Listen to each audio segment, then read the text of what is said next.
Hey YouTube, it's Toot here, and thank you very much for selecting to watch this very special video. What's special about this video? Well, it's special because it's a giveaway celebrating reaching 500 subscribers on my channel. Now I realise that as you're watching this, the count should be over 600. Unless I've lost a few, it will be over 600. So it's obviously taken me a while to get this video out there, as I did reach 500 subs on the 9th of September. So apologies it's taken so long, but hopefully it's going to be worth it. It's just taken me a little while to film it and work out exactly how I'm going to do it. So what's the giveaway? Well, this giveaway, I'm trying to do something different, and what I'm going to do is give away an Xbox One S controller. Now, why is this different? Well, the difference with this is that it's going to be a controller that I've customized myself, and I'm going to customize it in this very video here for you to watch. Why am I doing this? Well, number one, because I've got an interest all of a sudden in modifying controllers. Number two, this would be my first controller modification, so it gives me a chance to learn how to do it. Number three, it gives me a video that I can present to all of you guys. Number four, it gives me a chance to get something unique that I can give away that I know you're not going to be able to get anywhere else. And number five, hopefully not only will I learn something from doing this, but hopefully you might learn something from doing this as well. If you've got an interest in customizing controllers, hopefully this gives you that little push to maybe go and do it yourself and see that maybe it's not as hard as you thought it might be. If I can pull this off, then you can pull this off too, because believe me, I'm not particularly handy with a screwdriver or any kind of DIY. So how is the giveaway going to work? How can you get your hands on this controller that I'm going to build for you? Well, the way it's going to work is that firstly, what you need to do is you need to be a subscriber. Number two, you need to watch the video and leave me a comment letting me know how many screws I had to take out of this controller in order to do all the customizations. And number three, in the same comment, just let me know why you want this controller and what you're going to do with it. So very simple. Leave me a comment with all of those three things, and if you win, I will get back to you via YouTube. So please make sure that your YouTube account is set up so that you can receive messages from me. So now we've talked about what I'm going to give away and how you can get your hands on it. Let's take a look at what you should be getting what you should be getting once this video is completed. So firstly on the screen, here's the Xbox One S controller. This is what I'm going to modify. It's the standard white one that comes with the Xbox One S, and I'm going to put on it a green faceplate. Yes, it is a very bright green. I'm also going to change the face buttons, so you've got these nice black ones with white letters. I'm going to change the grips so that you've got hair trigger grips. I'm going to change the light on the Xbox guide button. I'm going to make it green, and I'm going to put on these lovely little aluminium sticks. The tools that I need will be these two screwdrivers and a spudger, which is the blue thing, and you use that for just peeling bits away. Now, with that out of the way, let's get on with the customization. So the very first step in customizing your controller with what we're going to customize it with is taking the grips off of the back of the controller. Firstly, you just need to get your spudger. I realized that I showed you a picture of a blue one. Here I'm using an orange one, but the first thing you do is get your spudger, start at the bottom of the controller, and then just work your way up the outside and then do the inside if you need to. Now, when you do this for the first time, it is quite tricky, and the grips are on there very firmly, and it can feel like you're going to damage them, but don't worry too much. As long as you're cautious and not too rough, you should be able to pop these off without doing any damage to the grip itself or the controller underneath. Once you've done the outside, you can just move on to the inside, just pop a little bit away, and then the grip will start to peel off. And as you can see there, it just completely popped off the controller. It is quite tricky to do this when you're filming it in this way, trying to keep it all in camera. But let's have a crack at the second one. We've got the right one off. Now let's take the left one off and follow the same sort of principle. There we go, off it comes, just like the first one did. And that's the first step, removing the grips. It's a lot easier once you've done it once. So the next step in the process is to remove the housing from the back of the controller. As you can see there, the spudger's taken a little bit of damage when taking those grips off, but we don't really need it anymore. So the first thing we do is have a look at the back of the controller, and we can see that there are 5 screws here. We've got 2 in each grip and 1 dead center underneath the warranty sticker in the battery compartment. So we take the Torx 10 screwdriver and remove the screw from the bottom of the left-hand grip. Then we remove the screw from the top of the left-hand grip. Then we move round to the right-hand grip, remove the bottom screw from there. Then we take the Torx screw out of the top of the right-hand grip.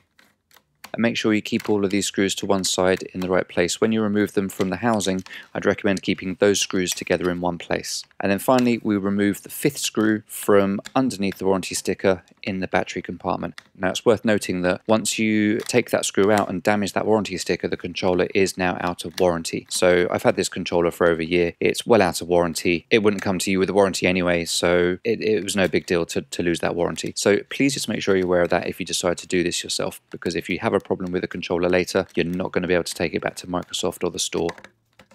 All of those 5 screws have now been removed, and I just put them in a little pile together over in one place, ready for later on. Next step is to just take off the faceplate. Once you've removed the screws, the faceplate will just come off. That's all there is to it. And as you can see here with the faceplate off, this is what your controller looks like underneath. And it's quite a cool looking piece of kit. Once you've taken the faceplate off, the thumbsticks simply just pop off. They're very easy to remove. They just clip down onto that little stalk that you can see on the motor. So we'll move those to one side. We won't need them anymore.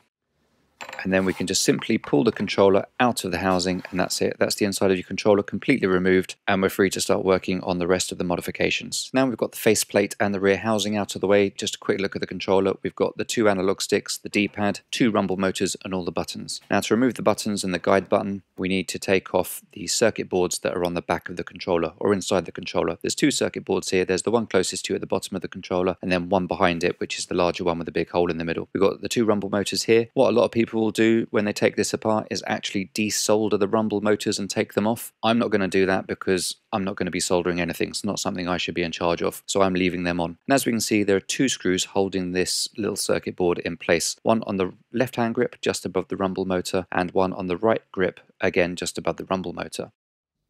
Now before we remove this, I'm just going to get the spudger out again for one last time and just pop this tiny little cable away from the circuit board. It's just clipped on with a very tiny little connector and just pops away easily, but make sure you don't break it. Be very careful. So we start unscrewing the very first screw, which is just above the rumble motor on the left hand grip. Now be very careful if you are doing this without removing the rumble motors, because they will stay connected to this circuit board, and it makes working behind the board a little bit more complicated probably. But if you don't have a soldering iron or don't have the ability to do that, then you can do it this way. Just make sure you're very careful. Please remember, this is my first time doing this, so it might not look quite as smooth as it should do. So I've unscrewed the first screw and left it in place slightly because it's a bit tricky to pop out, and then I've unscrewed the second screw and I'm just leaving that in place again because it's a little bit tricky to just pop out with the rumble motors there. So I've removed the rumble motors from their little housing and just rested them on the circuit board, and while they're resting there I'll take out the screws. So that's the 2 screws taken out and moved to one side. So now those are removed, the next step is to try and carefully disconnect this circuit board from the main circuit board, which is just underneath it. Now you will have to pull this quite firmly because it is actually held in place by a connection. But it's a connection that just pops out, just like a USB kind of connection. Now you would be able to just take this circuit board away with the rumble motors on it. However, there is a second set of cables that are soldered onto this circuit board that wrap up around the controller into the triggers.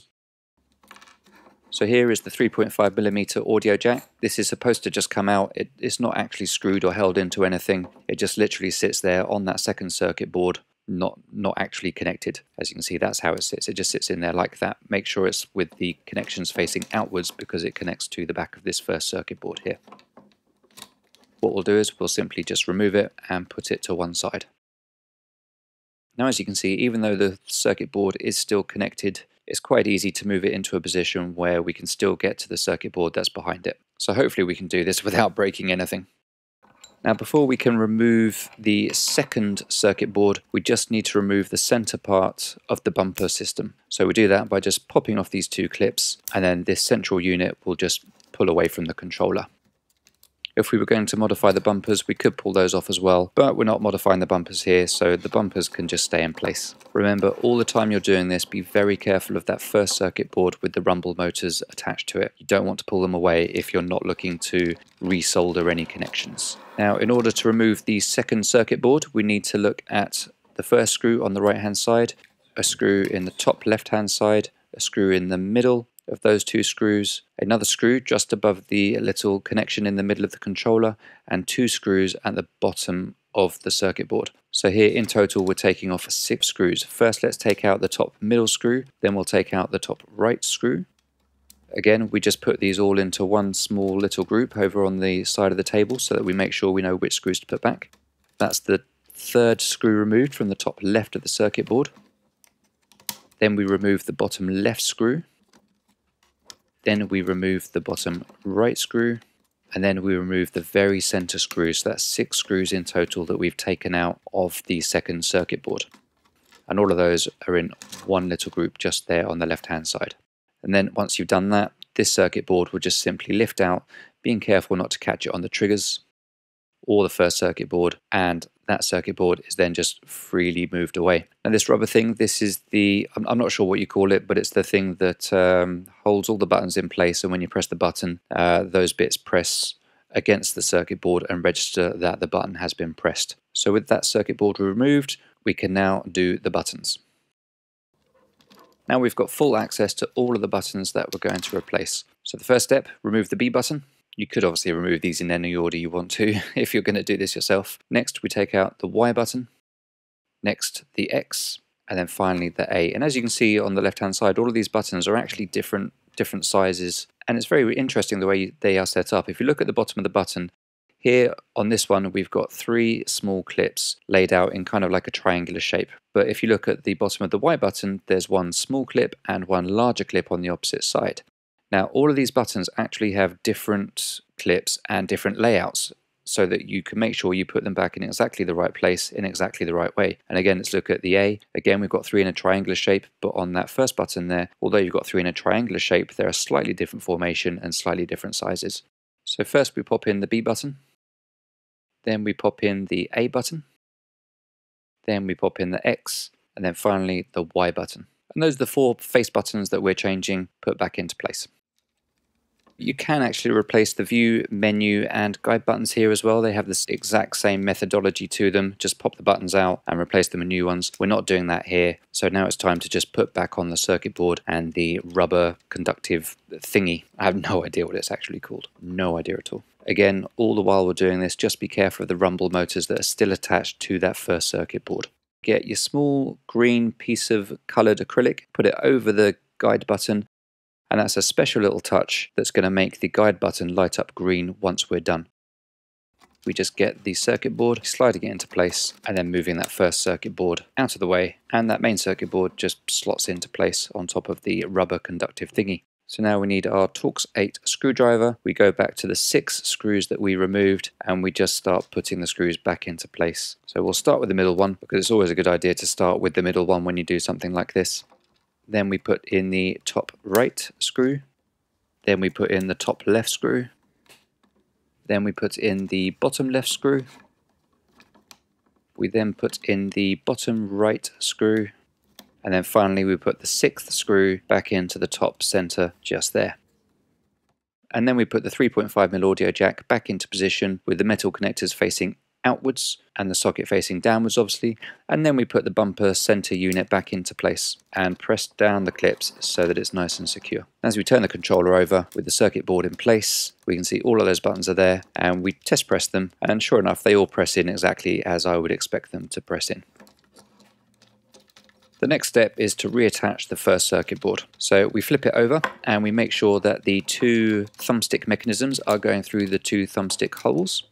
Again, be careful of the rumble motors and the other cables connected. You don't want them to become removed. Now, as we try to push this into position, just remember that there is a connector on the first circuit board, a male connector that connects into a female connector on that main 2nd circuit board. And there you can see that female connector just underneath that bit of orange stuff, and the circuit board just clips into it, and you heard it just click there gently into place. Now that's in place, we can just slot the rumble motors back into position, and that will reduce the risk of them becoming disconnected from the circuit board. Before we screw the circuit board in place, we'll just get that tiny little cable that we removed at the very start of removing the circuit board. We put it over the little connector, and then we'll just get the end of the screwdriver so that we can just push that into place. Just give it a test, make sure it's on there. Yeah, it's not coming away free, that's fine. Then we get the 2 screws that we removed from this circuit board, and we screw the circuit board back into place. So that's the first of the 2 screws going into the left hand grip, and then we put the second screw back into the right hand grip. Simple as that. Next we put on the thumbsticks, and here we've got the 2 aluminium sticks. They just simply slot on there just like that. Very easy to do. They'll only go on one way, so you can't really get it wrong. And then once the sticks are back on, we put the rear housing back into place. Now you could actually put the thumbsticks on after doing the rear housing. I just did it first because this is my first time and I didn't think anything of it. Now when you're putting the rear housing back on, you need to make sure that these 2 battery connectors go outside the housing and not inside, otherwise you could damage it. So firstly, just line that up, make sure that they're coming out into the battery compartment, and then just working your way around the controller, just press down to make sure that the controller itself is firmly embedded into that rear housing. And once that's in place, you can then put the faceplate back on top of the controller. There you go, that gives you an idea of what the finished product looks like. And then we start putting back in the 5 screws that we removed. So one circuit board had 6 screws, one circuit board had 2 screws, and there's a further 5 screws to put the whole thing back together. And we'll start with this screw in the middle. Don't forget, once you've taken that screw out, your warranty is no longer. We then put the screw in the top of the right hand grip, put the screw into the bottom of the right hand grip next. We need to make sure that they're in there nice and tight, and then we do the same on the other grip, which we don't need to show here. The final step is to replace the grips with the new hair trigger grips. And this is really easy. This is the easiest part of all of it. You simply just clip it into place. Start with the right one. That's the right one in place. Then we put the left one on. And there you go, just clips in nice and easy. Start with the outside and then clip the inside into place. And that's the grips securely back onto the controller. So now it's all put back together, let's just have a quick look around the controller. As you can see, we've got the hair trigger grips there. With the button downwards, you get a full press of the trigger. With the button upwards, that's when you've got the shorter throw. So that's good if you play FPS games. If you play a racing game, you'll need to deactivate them so that you've still got the full motion of the trigger. But with a game like Call of Duty or Rainbow Six Siege, hair triggers are fine. Thumbsticks, they work perfectly well. The D-pad still presses as it should do. Both the view and menu button work, and as you can see, all of the face buttons work. And the guide button works. Now I've turned the lights down here a little bit in the studio so that you can see the final touch on this controller, and it's the guide button. That little green thing that I put in there earlier underneath the guide button, what it does is when we switch it on, is it makes the guide button light up green to give it that nice little finishing touch, and I'm really happy with that. That looks really nice when you see it actually for real. So as we take a look around the controller, it actually took me about an hour to put this together. In reality it took 45 minutes, but once I'd finished it, I took it downstairs, connected it to my Xbox, and found that the horizontal movement on the D-pad and the left stick actually wasn't working properly. Every press of the D-pad, it moved along like 2 menu positions. It was like it was stuck going to the right as well. And in addition to that, the left bumper wasn't working. You couldn't press it, I hadn't checked it properly.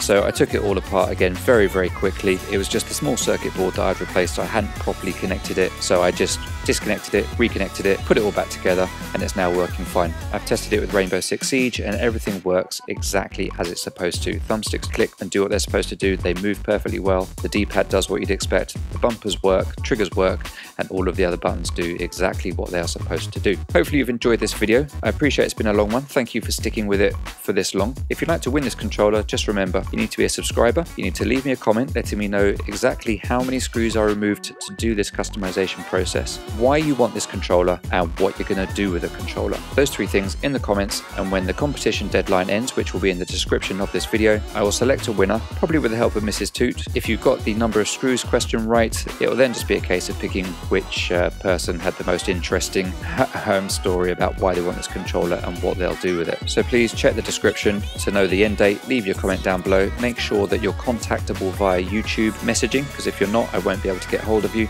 If you can't be contacted via YouTube messaging, then leave me either a Twitter handle or an Instagram handle, and I'll contact you that way if you are the winner. Once again, thank you very much for liking this video. Thank you to everyone who has subscribed and supported in order for me to make this video. And if you are still here, I can only assume you did like it, in which case please have a look at one of these other 2 videos that are now showing on your screen. The one on the right is something that either YouTube or myself thinks you'll like, and the one on the left is my latest upload. Thank you very much again for watching, and I'll catch you in the next video.